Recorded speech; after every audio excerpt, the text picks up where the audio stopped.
ካፊሮች ግን በምን ይወስዱታል ለሊቱን ሙሉ ስትበሉ ደሩ እንደተባለ ይወስዱትና ሙስሊሞች እኮ የእናንተ ጾም የጅብ ጾም ነው ይሉናል ያው ድሮም መሳደብ ይፈልጉ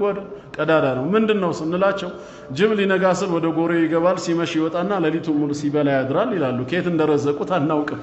ጅብ ሲያገኝ ነው እንጂ ለሊቱን ሙሉ ሲበላ አያድርም እኛ ስንላቸው እናንተም ከፈጅር እስከ መግሪብ ትጾማላችሁ ከመግሪብ በኋላ ፈጅር እስኪደርስ ስትበሉ ታድራላችሁ እስቲ በየትኛው ሰውነታችን ማን ነው እስቲ እንደው ይታይ ቢባል እንኳን ራሱ ከርሳ ማን እንደሆነ በየቦታው ይታያል ነብያችን ሰለላሁ ዐለይሂ ወሰለም ካፊር በሰባት አንጀቱ ነው የሚበላው አላለም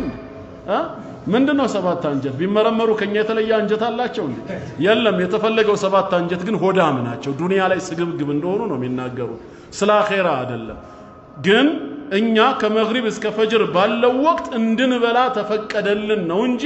ከመግሪብ እስከ ፈጅር ወቅት ድረስ እንበላ ለሊቱን ሙሉ እናድራለን አይደለም እንደውም መቀነሱ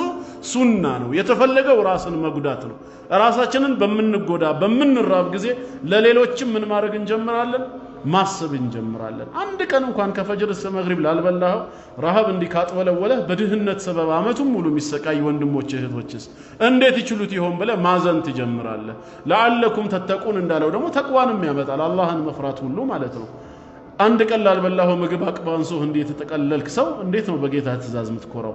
አንተ ማነ ትምርት ነው ምንወስደው እንጂ የምግብ አይነቱን ሁሉ እየበላን እንደርሚለው የኛው አመለካከት ተሳስተው ካልሆነ በቀር የኢስላም አስተምህሮ አይደለም